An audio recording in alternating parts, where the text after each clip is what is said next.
بسم الآب والابن والروح القدس الإله الواحد أمين. أرميا النبي في مراسي 3 بيقول: لنفحص طرقنا ونمتحنها ونرجع إلى الرب، لنرفع قلوبنا وأيدينا إلى الله في السماوات. النهارده عايز أتكلم معكم في موضوع عن الخلوة أو المقابلة الشخصية مع الله. الخلوة هي صلاة وهي حديث وهي استماع، بس إيه الفرق بينها وبين أي حاجة تاني؟ هي هدفها لقاء شخصي مع الله، أنا وهو بس، وجها لوجه، أكلمه واسمعه، أقول له اللي جوايا واللي أنا محتاجه، وأطلب منه اللي معرفوش عن نفسي واسمعه هيقول لي إيه عن نفسي. فالخلوة بعرف نفسي أنا مين وأنا فين، بعرف الله لأن هو بيتكلم عن نفسه، وبعرف القوانين الحاكمة للعلاقة مع الله والعالم والحياة والوجود اللي احنا فيه. يعني مثلا هلاقي ربنا بيقول لي مع إبراهيم: أنا الإله القدير، سر أمامي وكن كاملا. هلاقيه بيقول لي في سفر الرؤيا: الحي وكنت ميتا وها أنا حي إلى أبد الآبدين. هسمع منه أن له اسم ملك الملوك ورب الأرباب. هكتشف مع الملائكة: لماذا تطلبنا الحي بين الأموات؟ ليس هو ها هنا لكنه قام. هكتشف مين هو الله في الخلوة. ربنا هيكلمني عن نفسه، هو اللي هيعلن عن نفسه، هو اللي هيشرح صفاته بالطريقة اللي تطمني. لما ندخل خلوة هنلاقي داود النبي بيقول عنه إيه؟ رب عزي، صخرتي، قوتي، حصني، برج خلاصي، نوري وخلاصي، به أحتمي، يعلم يدي القتال، فتحنى بذراع قوس من نحاس، يشدد رجلي كالإيل، يقيمني على مرتفعاتي. ربنا هيقول لي كلام كتير بيعمله معايا ورحلة كتيرة بيمشي معايا. ربنا هيقول: أنا شايف ألمك وشايف تعبك، أنا عارفك أيتها المضطربة والمذلولة والمخزية، أنا عارف تعبك، مررت بك وإذا زمنك زمن الحب. كتير في الخلوة ربنا هو اللي يعلن عن نفسه، يكلمني عن نفسه، بس عايز حد يرتخي ويطرق أذنه للسمع ويسمع. زي ما قال أرميا النبي: نفحص طرقنا، أكتشف نفسي كمان، نعرف إحنا مين وإحنا فين. يا رب عرفني نهايتي ومقدار أيامي فأعرف كيف أنا زائل. عايز أكتشف نفسي، عايز أعرف إن الحياة دي أشبار وهتفنى، حياتنا بخار يظهر قليلا ثم يضمحل. فالخلوة مش مجرد أداء قانون صلاة أو أنتهي من عدد من الإصحاحات من الكتاب المقدس، مش شرط. ممكن أخد فقرة صغيرة 4-5 آيات وأقعد معاهم: يا رب عايز تقول لي إيه النهاردة؟ إيه الشيء اللي عايز نمشي فيه؟ إيه المشوار اللي عايز توضحه لي؟ أنا جاي أقابلك أنت، أقعد معاك أنت، عشان أنا بطلب وجهك أنت، أنا عاوزك أنت، مش عايز حاجة تانية، مش عايز خيراتك، مش عايز طلباتي، مش بدور على احتياجاتي، بدور على أقتنيك أنت جوايا. القديس مكاريوس الكبير في عظاته كان بيتكلم عن حتة يقول: إحنا لما بنقدم شيء لله في الصلاة، الله بيتطوع ويقدم من ذاته نفس الشيء اللي بنقدمه له. قدمت له حب ومشاعر بيديني حب، قدمت له انتباهي وتركيزي واهتمامي بيديني هذا الانتباه والتركيز والاهتمام، قدمت له مرضي بيديني شفائه، قدمت عجزي بيديني قوته، قدمت خوفي بيديني سلام. كل ما أقدم حتة من نفسي لو حتة مريضي بيديني الحتة اللي فيها الشفاء بتاعه. كان بيتكلم عن حتة اسمها حضور المسيح الشافي. ربنا لما بيحضر مع الإنسان في المخدع والخلوة بيحضر معه بطريقة شافية. القداس ده رحلة شفاء، الأجبية دي منهج علاج، الكتاب المقدس ده أسلوب تعافي، طريقة للحياة الفاضلة والحياة العميقة والحياة الجميلة. عشان كده دون خلوة ودون لقاء شخصي مع الله مش هعرف أحصل على نمو شخصيتي وكبران الروحي وقوتي واستنارتي وبصيرتي اللي هاخدها. تقدموا إليه واستنيروا ووجوهكم لن تخزى. فأول هدف من أهداف الخلوة لقاء شخصي لمعرفة الله ومعرفة نفسي ومعرفة العالم والحياة والقوانين الحاكمة لكل الحاجات دي. إيه أهمية الخلوة؟ الخلوة وصية. ربنا نفسه قال: ادخل مخدعك، اغلق بابك، صلي إلى أبيك الذي في الخفاء وأبوك الذي يرى في الخفاء يجازيك علانية. ربنا يسوع المسيح نفسه كان يعمل الخلوة دي ويقعد مع نفسه، انفصل عنهم نحو رمية حجر وكان يصلي، وكان يقضي الليل كله في الصلاة، وذهب إلى موضع خلاء، وراح في البرية وراح في الجبل وطلع في السفينة وراح في البحر. دايما كان يروح يعمل خلوة مع نفسه. بس ساعات الإنسان علاقته بنفسه بتبقى صعبة، يقول لك أنا ما أقدرش أقعد مع نفسي، أنا خاف أقعد مع نفسي، قعدتي مع نفسي مهددة ليا، بيطلع مرارة ويطلع ألم ويطلع خوف، فأنا بهرب من قعدتي مع نفسي. لكن لما أقعد مع نفسي مع الله مش لوحدي بتبقى مطمئنة. وربنا بيقول لي كلام حلو، بيقول: أنتم نور العالم وأنتم ملح الأرض، انظروا أية محبة أعطانا الآب حتى ندعى أولاد الله. ربنا بيطمنا قوي في الخلوة وفي المخدع إن هو معانا وهو بيحبنا ودايما يقدم الحب والقبول لينا كأولاده. إيه الوقت المناسب للخلوة؟ مش أي وقت. أبقى مستهلك واندمجت في شغل اليوم، مسؤوليات الحياة ومسؤوليات العالم، مش هنتبه للكلمات المقدسة والمعاني الحلوة. لازم اختار أبكار الوقت، صحي بدري والناس لسه نايمين، لسه ذهني بانتباهه، ما استهلكتش مخي في الأعمال العالمية. ناس ناموا وعنده ربع ساعة صحيها مع ربنا لوحدي، قاعد في وقت كده مرتاح فيه ومركز ومع كتاب المقدس بشغف وبفرح، وواثق ان هاخد حاجة حلوة وتعزية. فبختار أبكار الوقت، مش الوقت الهزيل، وقت وانا تعبان قوي بعد ما عملت كل اللي ورايا، فتات الوقت والوقت الساقط مني. ده ما ينفعش. الخلوة هي اللي بتخدم على اليوم كله، على الحياة كلها. لما اقعد مع ربنا باخد قوة، اقدر انجز كل اعمالي بجودة وكفاءة وبركة وروحانية. مش الوقت اللي هاخده للصلاة هيضر اليوم. فاسألك وانا عندي 5 دقايق اقدم لربنا، ما انا مسحوم، اليوم صعب. ما اليوم صعب عشان ما خدتش 5 دقايق. 5 دقايق دي زي واحد بيسن السكينة بتاعته قبل ما يشتغل، بتوفر عليه مجهود طول اليوم. فانا بحضر نفسي للاعمال اليومية والمسؤولياتي، فبيسهل اداء الاعمال اليومية دي. عشان امارس الخلوة محتاج وقت مناسب، محتاج كمان مكان مناسب، في البيت او بره البيت، مكان هادي منظم مرتب. لو في صورة او ايقونة المسيح مصلوب، المسيح قائم من الموت، المسيح في العشاء السري، المسيح مع تلاميذه، المسيح بيشفي بيعمل معجزة، المسيح بيوعظ بيكرز، المسيح في الهيكل، صورة شايل خروفه، المسيح الراعي. أي صورة كده تجذبني للتأمل، أو أيقونة جميلة ومكان هادي في البيت، أقدر أعمل خلوة مع ربنا. يبقى أنا عايز مكان مناسب، عايز وقت مناسب، عايز قراءة منظمة ومرتبة، عايز صلاة منظمة ومرتبة تقدر تنظم لي اليوم بتاعي. مفيش مشكلة في الوقت، لكن في مشكلة في ترتيب الأولويات والتفضيلات. أنا بفضل إيه على ربنا، بفضل إيه على الخلوة. هي دي المشكلة. مش المشكلة حقيقي في الوقت. اللي بيحتاج شيء بيلاقي له وقت، واللي عنده شغف بشيء بيفضي له وقت، واللي مش مكترث ومش مهتم بشيء بيقول أنا مش فاضي أعمل دي. الخلوة محتاجة مدة مناسبة، أخد ربع ساعة، أخد 20 دقيقة، محتاجة تحضير، عايز ترنيمة، عايز قراءة، عايز أسمع تأمل روحي، أسمع حتة من عظة، أفتح كتاب روحي، أشوف سيرة قديس، أقعد مع نفسي الأول أفحص إيه اللي عملته، أندم على خطاياي. عندي تطلعات وطموحات روحية بذكرها في محضر الله الأول.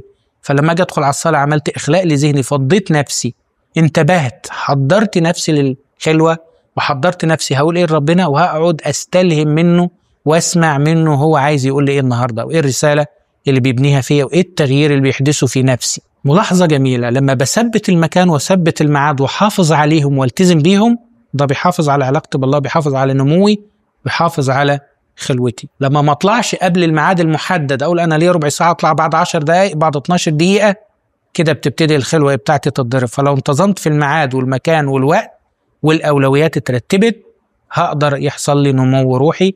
ولما ده ما بيحصلش بالشكل الصحيح، ما بتكملش الخلوة، بنيجي بعد شوية نقطع علاقتنا بالله ونبعد، وندور نرجع تاني ونبعد. عدم الانتظام ده بيخليني ايه، الرخاوة لا تمسك صيدا. بابا شنودة ليه قصيدة حلوة انه ازاي بيعمل الاخلاء، يقول هذه الاذن وقد اخليتها عن سماع الكل حتى اسمعك. انا فضيت نفسي، مش عايز اسمع حد، مش عايز اشوف حد، فضيت قلبي وفضيت وداني عشان افضلك. ويقول عن حياة الرهبانة وحياة الخلوة دي هي الانحلال من الكل للارتباط بالواحد. ده بنعمله في الخلوة، بفضي حياتي وذهني ومسؤولياتي من كل شيء عشان التصق وارتبط بالواحد إلهي اللي أنا معمول على شكله ومعمول لي، معمول عشان أكمل حياتي الأبدية معاه. هو أهم من أي شيء آخر في الحياة، بالعكس هو صاحب كل عطية، هو صاحب كل نجاح، هو صاحب كل بركة. مفيش حاجة أهم من هذا اللقاء. كل المنح والعطايا اللي في الحياة هي عطايا إلهية أساسا.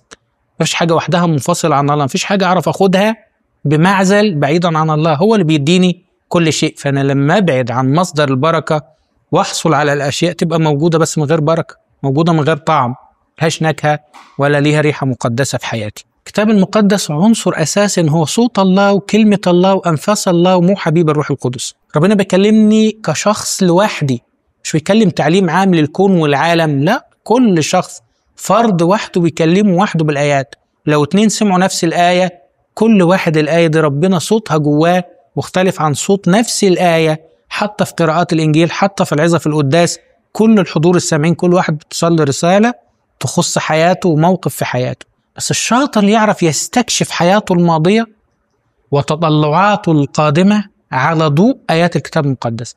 يحتاج إلى انتظام في القراءة وقراءة مرتبة بالترتيب، ما سقطش السفر ده مش بحبه، الحتة دي مش بفهمها، الحتة دي صعبة عليا، الصيغة دي ما اقدرش اعملها، الصيغة دي مش عجباني، لا انتقاء في الكتاب المقدس. أنا بقول أنا مش قادر أعمل دي، ساعدني، أنا عاجز في الحتة دي، قويني، سامحني يا رب إن أنا سقطت في الخطية دي.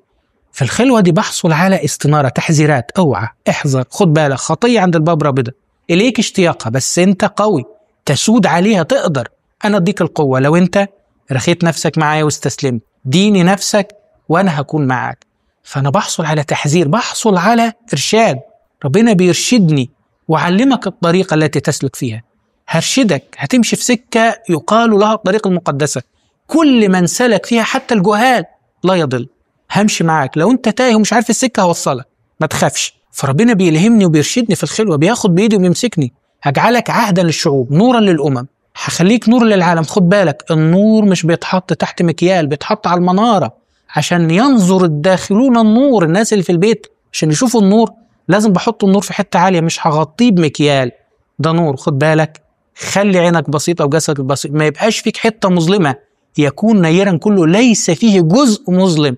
أنا بطلب منك، بوعدك إن أنت نور، وبطلب منك تحافظ على نظرك وبصيرتك وسنارتك الروحية عشان تبقى منور للعالم. ربنا اداني رسالة واداني دور واداني قوة واداني ثقة، كل ده بحصل عليه في علاقتي مع الله. كل كلام الكتاب المقدس بيغسل الأعماق ويجدد طبيعتنا ويرجعنا للصورة اللي ربنا عايزنا عليها، الصورة المشفية، الصورة الفرحانة، الصورة اللي مليانة سلام، صورة الإنسان المتناسق مع نفسه ومع الله، صورة الإنسان المتناغم مع الحياة الأبدية، صورة الإنسان اللي مليان سلام داخلي بيشع على الآخرين ويتلامس مع الآخرين، يمنحهم هذا السلام ويديهم القوة دي. ده مش هحصل عليه بمعرفة ولا بمعلومات، إن ما كانش قابل ربنا وجها لوجه وتغير إلى تلك الصورة بعينها، أنا مش هقدر أخد البركة دي بعيدا عن مخدع الصلاة والخلوة والعلاقة الشخصية مع الله. في الخلوة ممكن أحصل على توبيخ، أنت غلطت، شدت ودن، أنت أخطيت، بس أنت برضو حبيبي. صوت ربنا لما بيوبخ مش بيطرح في اليأس، لو لقيت الصوت ده تعيير وسب وشتم، ده مش صوت ربنا. إما صوت الصورة الذاتية المشوهة بتاعتي أنا اللي اتعلمت أجلد نفسي وألوم نفسي، أو صوت الشيطان المشتكي الذي يشتكي على أولاد الله ويقول أيوب مش بيتقيك مجانا، أيوب بيتقيك عشان مصلحته، عشان اديته، عشان العطايا. أيوب بيحب العطايا مش بيحبك، عطاياك هي اللي اديته الوفاء والإخلاص، مش بيحبك أنت، خد العطايا منه كده. فالمشتكي بيشتكي عليك، الشيطان بيعيرنا من الداخل ويقول أنت وحش وأنت ما تنفعش وأنت مش صالح وربنا مش بيحبك. لكن صوت ربنا يقول لي أنت أخطأت بس أنت حبيبي، أنت غلطت بس مش أنت وحش، أنت صورتي ومثالي وحبيبي وتقدر تبقى كويس، لكن أنت أخطأت. فممكن يديني توبيخ ويديني في نفس الوقت تشجيع، تقدر تقوم، إن سقطت أقوم، ما تشمتيش بي يا عدوتي. أقول له أعظمك احتضنتني ولم تشمت بي أعدائي، أبي وأمي تركان الرب قبلاني يضمني، لو ناس رفضوني وما عجبتش الناس بعجبك أنت، باللي فيا بضعفي، أنت بتقود المرضعات والتعبانين، أنت بتجمع الحملان في ذراعك، أنت الباب، أنت الطريق، أنت النور، أنت الحق، أنت الحياة. بيكلمني عن نفسه أنا الراعي الصالح، أنا الباب، لو حد دخل بيا يدخل ويخرج ويجد مرعى، اللي يجي عندي هيشبع، من يقبل إلي لا أخرجه خارجا، مش برفض حد أيا كان، من كل الأمم، كل القبائل، كل الشعوب، كل الألسنة، شفتهم جايين ومخلصين ومفديين على جبل صهيون وبيترنموا ترنيمة جديدة مع الخروف القائم المذبوح الحي إلى أبد الآبدين. ربنا بيقول لنا المعاني دي مش هنحصل عليها غير في الخلوة. بره الخلوة صعب أعرفها، هل أنا بحافظ على خلوتي؟ هل لي علاقة حقيقية مع الله؟ هل نموي بيتوقف على ذراع البشري؟ هل بيعتمد على دعم الآخرين ومساندتهم؟ هل منتظر أنا من العالم والناس والقوانين والدولة والحياة وأهل العالم إنهم يدوني احتياجاتي؟ ربنا قال سلامي أترك لكم، سلامي أنا أعطيكم، ليس كما يعطي العالم أعطيكم، لا تضطرب قلوبكم. ما تخافوش، العطية اللي أنا بديها لكم ورث السلام ده العالم نفسه مش هيعرف يديهولكم. ربنا يديني أنا شخصيا أعرف أحافظ على خلوتي وأعرف أتمتع بيها وأعرف أكتشف الله وأكتشف نفسي وضعفاتي وجهالاتي وخطاياي، وأعرف أستشفي في المسيح، وأعرف أخذ من نوره وأخذ من خلاصه، وأقدر أخدم شعبي وأخدم نفسي وأخدم ضعفي. عندنا سؤال في الحلقة دي عن الخلوة عشان أحافظ عليها، في حروب كتير وفي معطلات كتير قوي بتعطلني وبيبقى صعب أحافظ عليها بالشكل اليومي ده. أنا مش بنكر إن في حروب والشيطان هيحسدنا على العلاقة دي، بس المعطلات نوعين، في معطلات داخلية وفي معطلات خارجية. المعطلات الداخلية دي أفكار، شهوات، صغر نفس، يأس، حاجات داخل تخصني أنا، تخص حياتي أنا الشخصية وضعفاتي أنا. الكسل، ما هو الصلاة متعبة بصراحة وفيها مجهود. ما النخل ذهنه وفضي، ده أنا هحارب الأفكار. الانشغال بأمور العالم، ما أنا عندي الأموال والثروات وإداري، عندي النجاح والتوقع، عندي أسرتي وعيلتي ولاد، عندي قرايبي وأصدقائي وأصحابي. فالمعطلات دي من جوه لازم أطفي الأصوات اللي بتصرخ جوايا قبل الخلوة، وأتعلم كل يوم أطفيها شوية شوية، بتهدى. هي بتتعبني ساعات، بنتحفظ على عيوبنا كأنها ثروتنا. ساعات رغباتنا وشهواتنا بنعتقد إنها اللذة اللي في حياتنا، هي المرض، هي الوجع، هي الألم، هي اللي بتحسسني بالحرمان، هي اللي بتضغطني. فاحتفاظي بكل ده جوايا بيعطل الخلوة وبيعطل لقائي مع الله، لأن أنا بروح لله ومعايا أفكاري ومشغولياتي وشهواتي واضطراباتي وضعفاتي وضيقاتي. في معطلات، بس دي بتاعتي، دي داخلية، دي مش من بره، لازم أحاربها من الداخل. وابتدي، احنا قلنا في خطوة اسمها الإخلاء، بفضي، بستعد، بهدى الأول، بتنفس بهدوء وأقعد وأتكلم وأطلب. احنا في التسبيحة بنقول لما يا رب نقف أمامك جسديا أعطنا يقظة حينما نقف أمامك جسديا وقت الصلاة. قوموا يا بنو النور لنسبح رب القوات. في التسبيحة بنقول اديني يقظة، اديني صحوة. أنا عايز صحوة روحية، أصحى كده عشان أكون واقف، أنا عارف واقف قدام مين. مش هنكر إن في حرب وفي معطلات، دي المعطلات اللي هي من جوه. ساعات حد يقول لك وإيه لازمتها؟ أنا مش مقتنع أساسا، يعني أنا هي هتغير في إيه؟ يعني هقول كلمتين لربنا، يعني هو الكلام بيغير؟ في حد مش مقتنع، خلوها تعمل لي إيه؟ ما هو كلام بيخلص ووصل لنا كتير وما ينفعش. في حد مش مؤمن بيها، عدم إيماني ساعات وعدم إدراك لأهميتها بيعطلني من جوه. دي معطلات تخصني أنا، تخصش حد بره مني. الكبرياء، وانا اقول له ليه؟ ما انا الحاجه اللي محتاجها بروح اعملها، ما انا هعمل حاجاتي بنفسي، انا هتقل على ربنا كمان واتعبه معايا كاني مش محتاج لي، ما انا بعرف اعمل كل اموري.